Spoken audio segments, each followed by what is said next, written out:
You can see the model of the skin. Actually, there are three models here written A, B, and C.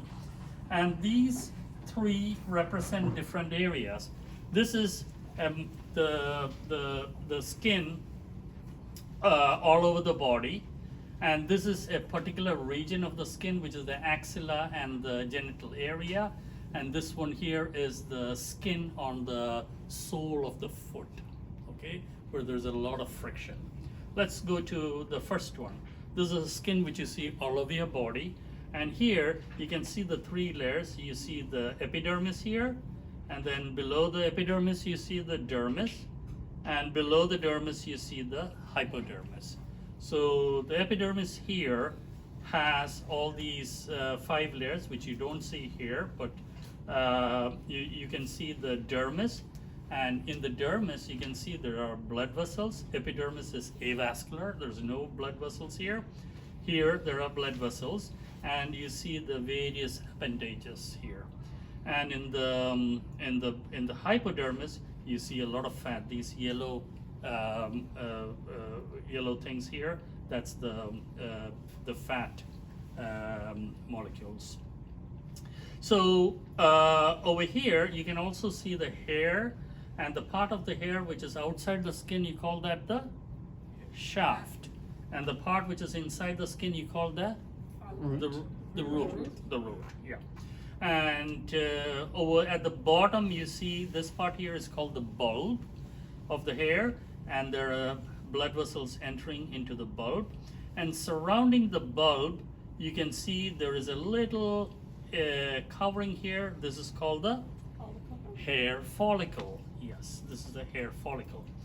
Okay, so this is a hair, and you can see attached to the hair here you can see a gland.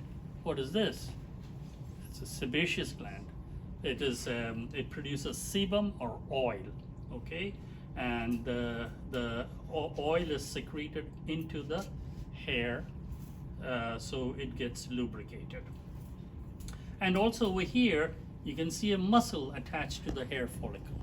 This muscle is called the erector pili muscle, and this is a muscle, when it contracts it gives you the goosebumps, okay, so that's the muscle. And below the dermis you can see the hypodermis and the fat, and that's where we give the insulin shots, okay, so that's the subcutaneous injection. So when you say subcutaneous, below the skin into the subcutaneous tissue, which is the hypodermis. Why? Because there's a lot of blood supply, and the injection, whatever you have injected there, is absorbed quickly. So that's the first one. And oh, I missed one thing here. This is actually a sweat gland, and this is a merocrine gland, and it's the merocrine gland opens into the skin surface. Over here, this is actually the area is either the axilla or it is the genital area, but you can see the sweat glands are slightly different. This is an apocrine sweat gland, and it produces thicker secretions. Okay, all the rest are the same. And over here in this area you can see there's an additional layer here. So this is the sole of the foot, or area where there's a lot of friction, and you can see there's an additional layer here. That layer is called the stratum lucidum. Okay, so this is the stratum lucidum, and over here you don't see the stratum lucidum. So the area where there's a lot of friction, you have the stratum lucidum. And also here you can see there are the apocrine sweat glands here, but not much. Usually this over here you see more. And another important thing you see here is the Pacinian corpuscles, which is found deeper in the hypodermis, or sometimes it could be just below the dermis. And this is the Pacinian corpuscle, and it is actually a pressure sensor. So when you apply pressure, this is the corpuscle which detects it. And over here, you see just at the bottom of the epidermis, you see some corpuscles here or some receptors here. That's called the Meissner receptor or Meissner corpuscles. They detect touch. Okay, and also surrounding the hair follicles, there are nerve endings, and they are also very sensitive. So if you have a little insect walking on your skin, immediately you know it. You react. Okay, that's because the nerve endings over here, they surround the hair follicles. So when the insect or something walks over, it moves the hair. The nerve endings will start firing, and then immediately you know that there is something on your skin.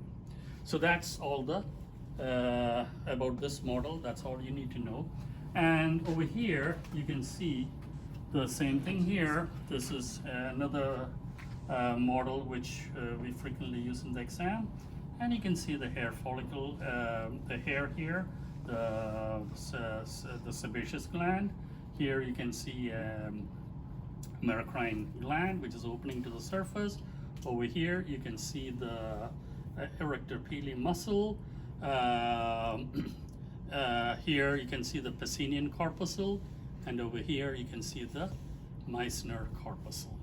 Here you don't really see the different layers of the epidermis, but you can see the basal layer here. This is the basal layer, and above that you have the other layers, and on the top end you have the stratum corneum. Okay, so this is the stratum corneum, the stratum basal, and in between you have the other layers. So that's all you need to know about this model.